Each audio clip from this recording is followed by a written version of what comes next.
My name is Grant, and I'm 37 years old. I've been married to Elena, now 38, for almost 9 years.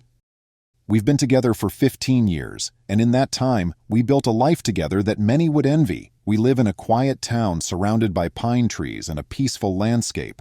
Elena and I have 3 sons, all under the age of 10, who mean the world to me. Our life, on the surface, looked perfect. I was proud of the life we had built together, until everything shattered.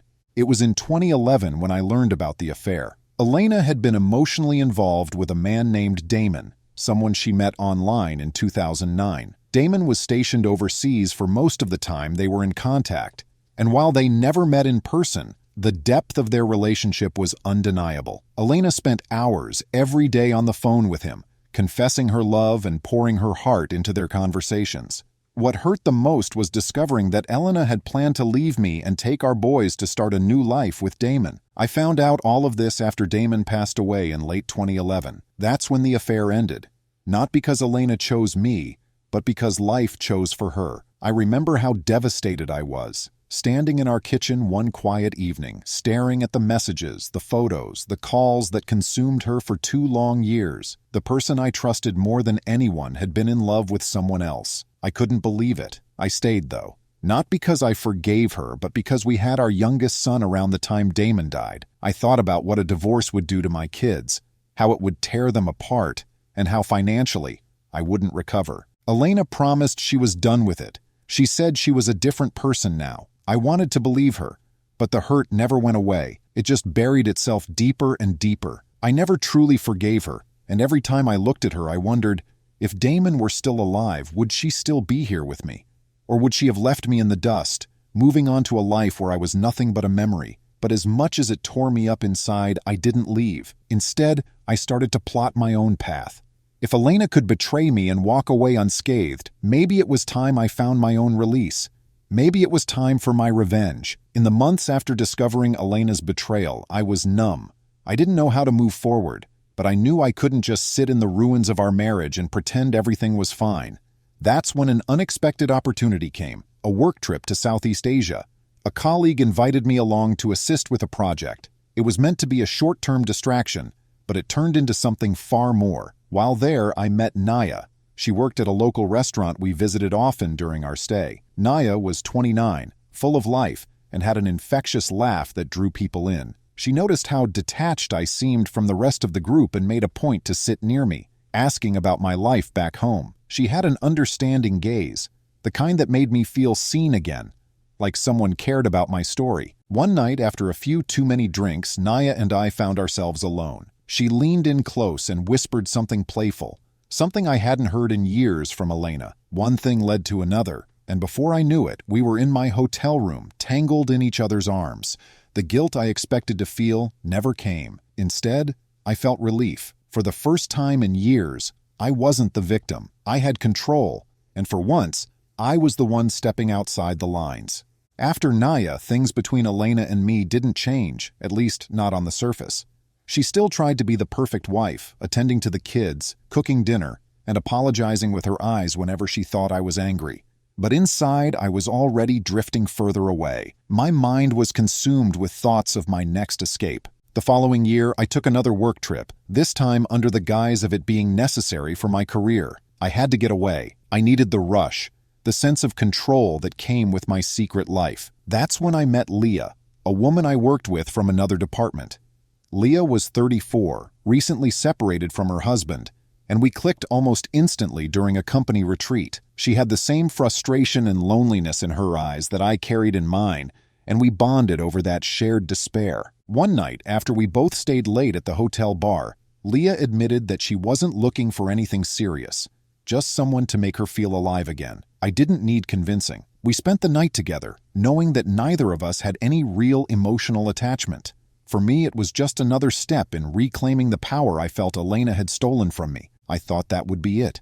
I thought these little escapes would be enough to help me heal, to numb the pain of Elena's betrayal, but they didn't. In fact, they only fueled my anger. Elena, blissfully unaware, continued to live her life as if nothing had happened, while I carried on with my own secret life, building a wall between us. 2 weeks ago, things took another turn.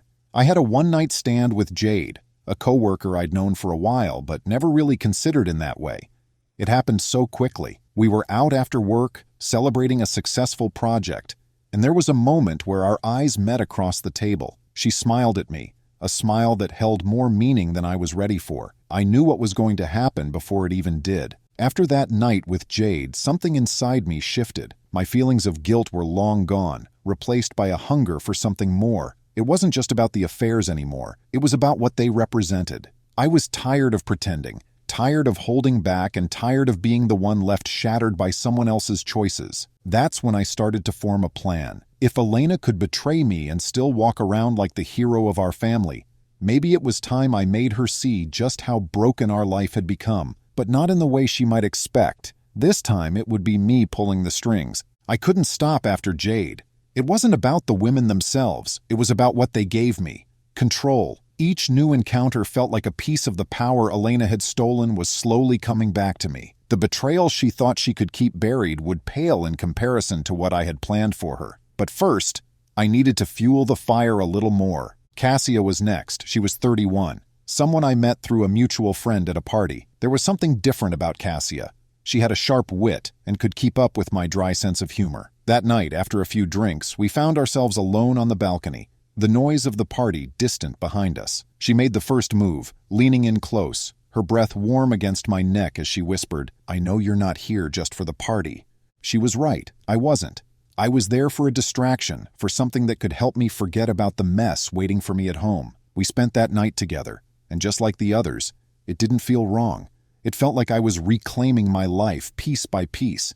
But Cassia was different. She didn't want anything from me. She wasn't like Leah, who saw our fling as mutual despair, or like Jade, who made me feel like I was just another notch in her belt.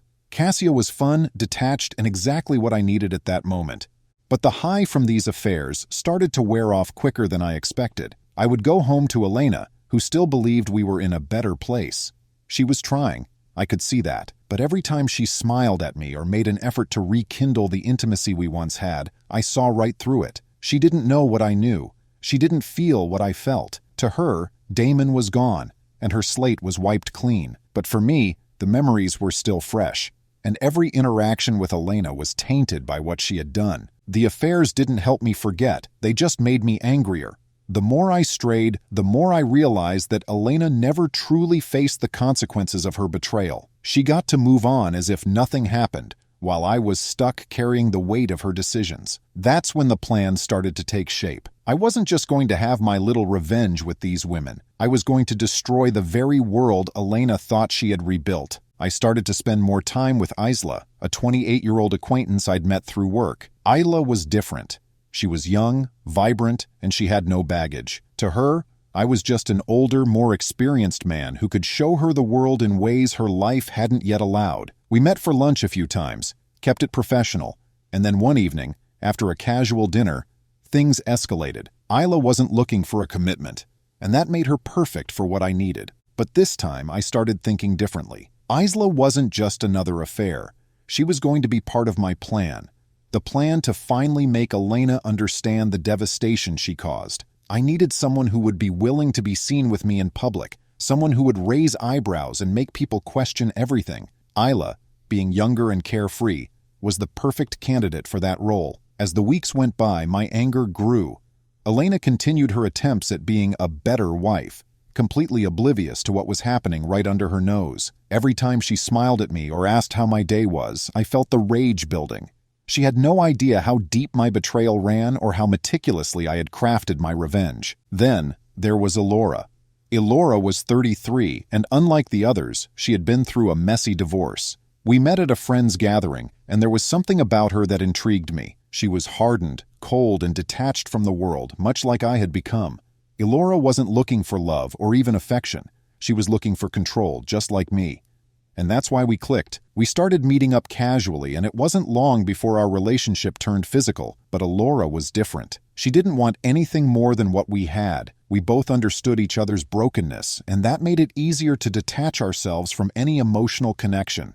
She became an ally of sorts, someone who mirrored the darkness inside me. As my affairs piled up, I realized that my plan was almost complete. Each woman I'd been with represented a part of me that was taking back what Elena had stolen. But the final blow had yet to come. The ultimate revenge was on the horizon, and I would make sure that when it came, Elena would never see it coming. This wasn't just about getting even anymore. It was about reclaiming the power she had stripped from me. The power to decide our fate, our future. And soon I would pull the final string. The pieces were finally falling into place. Each encounter, each affair was a stepping stone towards something bigger. But I needed one more move. Something decisive. Something that would shatter Elena's perception of our life together. That's when I met Rena. Rena was 30, a mutual acquaintance from a community event I attended with the kids. She had this quiet elegance about her, a soft-spoken nature that made her seem almost invisible in a room. But the moment she looked at you, it was like she could see through every defense. We started talking casually, just polite conversations at first. But as we got to know each other, I realized there was an intensity behind her calm demeanor. One evening, after an event, we ended up alone together. The conversation flowed easily, and there was something different about Rena. She was perceptive, not just about the world around her, but about me. It felt like she knew there was more to me than the polite father I pretended to be. I could sense she wanted to dig deeper, to know the real me, the man behind the facade. That's when I knew she would be perfect for the final act. I initiated things carefully with Rena, slowly allowing her to believe she was uncovering layers of who I really was. She seemed intrigued by my distance from Elena, though she never outright asked about our marriage. She was smart enough to know something was wrong, and I used that to my advantage. As we spent more time together, I began to weave a new narrative, one where Rena and I weren't just casual. I allowed her to think she was special, that what we had was more than what I shared with the others, and maybe in a way she was. Rena wasn't like the others who came before her. She was thoughtful, deliberate, and I knew that she would react strongly when the time came for the final reveal. That's what made her the perfect instrument in my plan. I started setting the stage. Public outings became more frequent. We met up for drinks, went to small gatherings, and occasionally even brought our kids along to the same events. I knew people were starting to talk. In a small community like ours, rumors spread quickly, and soon enough Elena would catch wind of them. The moment came sooner than I expected. One afternoon, Elena approached me with a strange look on her face. She was calm, but I could see the fear lurking behind her eyes. "Grant, people are talking," she said quietly, her voice trembling just enough to reveal her anxiety. "They're saying you've been spending time with someone." I didn't flinch. This was the moment I had been waiting for. All those months of secrecy, all those encounters, it was time to pull the final string. "Yes," I said, keeping my voice steady. "Her name is Rena." Elena's face went pale, and for a brief moment I saw the fear. The same fear I felt when I discovered Damon. But that wasn't enough. I needed more. This wasn't about guilt. It was about her feeling the same helplessness, the same pain I had endured for years. "We've been seeing each other for a while now," I continued, watching her reaction closely. "You weren't supposed to find out like this, but I guess it doesn't matter anymore." Elena's eyes filled with tears, but I wasn't moved. I wanted her to feel the weight of my betrayal the same way I felt hers. "Grant," she whispered, "how could you do this? After everything, after I've tried so hard to make things right." I laughed, not out of humor, but out of the bitter irony of it all. "You think you can fix this? You think anything you've done could make up for the years you spent with him?" I shot back, my voice rising with every word. "Damon may be dead, but your betrayal isn't. You think I didn't know? You think I haven't been carrying that with me every single day?" Elena broke down, her sobs filling the room, but I felt nothing. This was what I had been waiting for. The confrontation, the breaking point, where she would finally understand the devastation she caused. But even as she stood there, broken, a part of me realized that this wasn't enough. Her tears, her regret, it didn't undo what she did. It didn't fix the years of pain and anger that had eaten away at me. That's when I knew I had to take it further. It wasn't just about her knowing. I needed everyone to know. The next day, I arranged to meet Rena at a local event, a fundraiser where many of our mutual friends would be present. I made sure Elena would hear about it through the same gossip mill that had carried whispers of my affairs. This time, though, there would be no denying it. Everyone would see us together, and Elena would be humiliated, just as I had been all those years ago. When Rena and I arrived at the event, hand in hand, I saw the shocked looks from the crowd. The whispers began almost immediately, and within minutes, I saw Elena standing at the entrance, staring at us in disbelief. This was it, the moment I had been waiting for.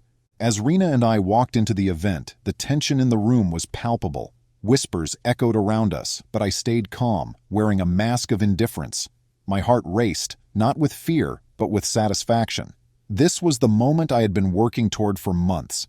I didn't need to look to know Elena was watching. I could feel her eyes on us, burning with shock, betrayal, and humiliation. I led Rena through the crowd, exchanging polite greetings with acquaintances, all while the weight of Elena's presence lingered in the background.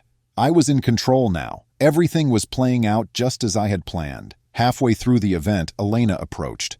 Her face was a mixture of fury and devastation, the kind of look I had hoped for. Her hands were trembling, and I could see she was struggling to keep her composure. "Grant," she said in a voice low enough not to draw attention from others, "what are you doing?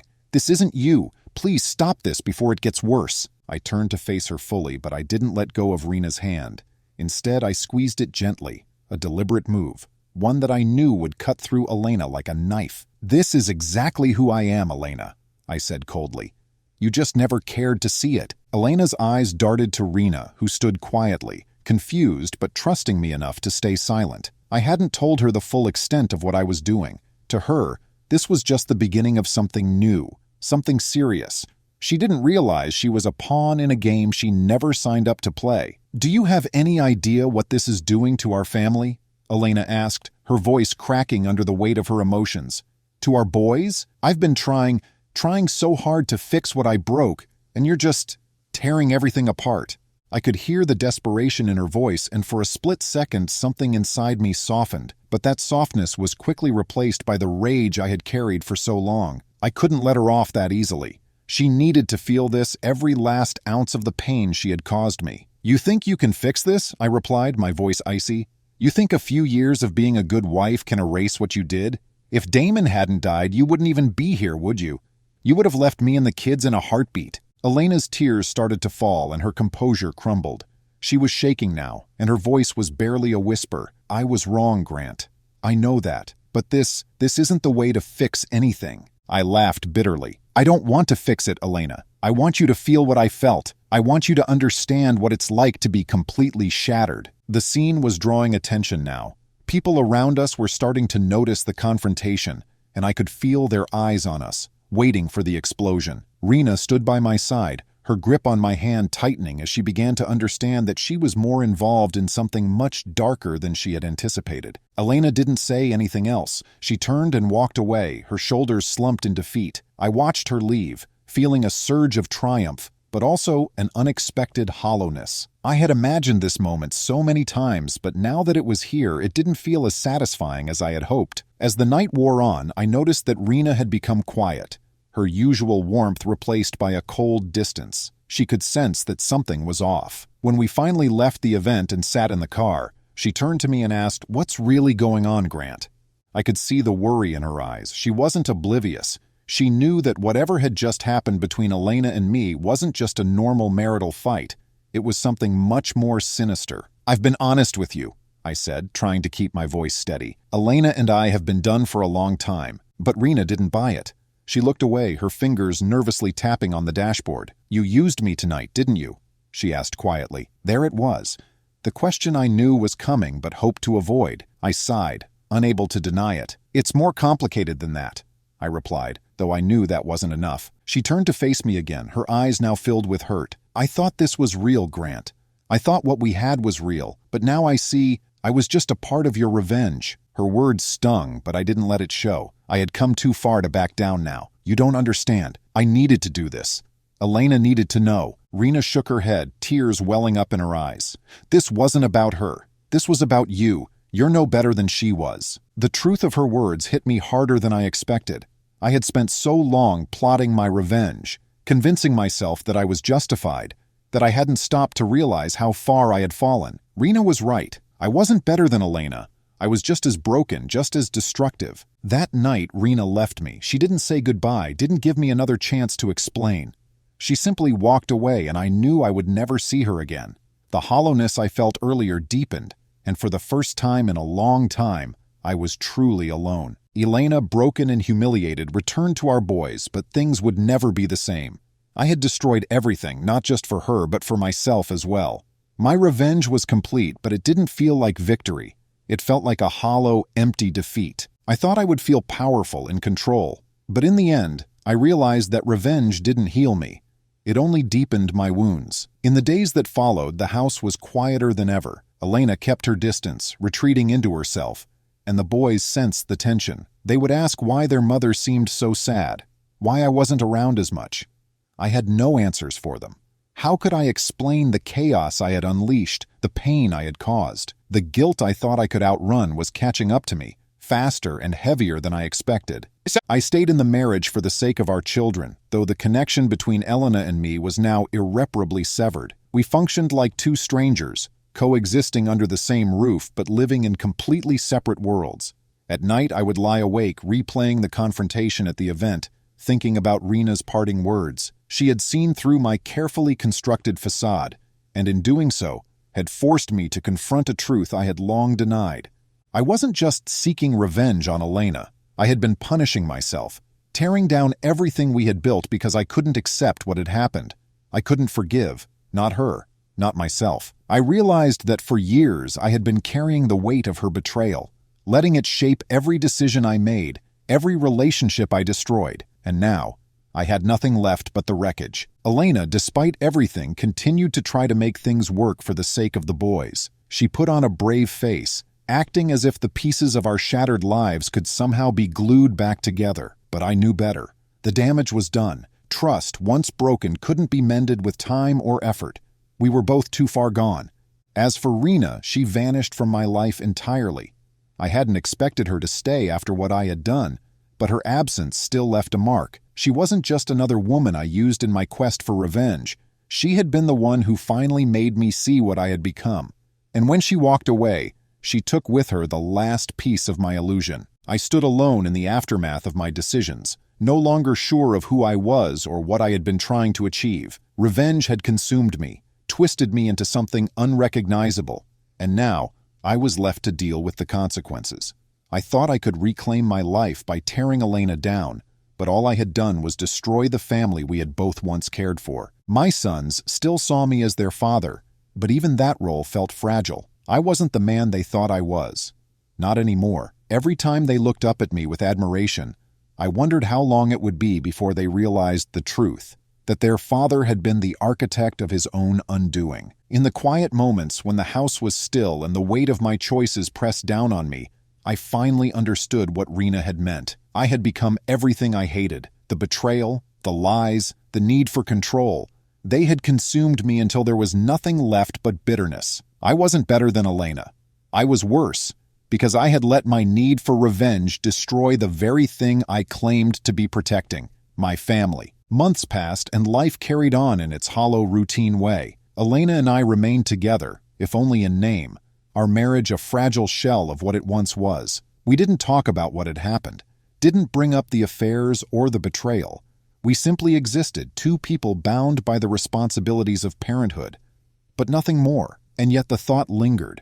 What had it all been for? The revenge, the affairs, the carefully crafted lies? In the end, I had lost everything that mattered. I thought I could take back control by making Elena suffer, but all I had done was tear apart the fabric of our lives. The satisfaction I had craved never came. Instead, I was left with the realization that revenge is a poison, one that destroys both the victim and the perpetrator. I wasn't free. I was trapped in the cage I had built for myself, the bars made of resentment and regret. And the worst part? I had no one to blame but myself. In the end, I got what I wanted, my revenge. But it cost me everything that ever mattered. The story ends there, with Grant standing in the ruins of his life, a man who thought revenge would heal his wounds but discovered too late that it only deepened them.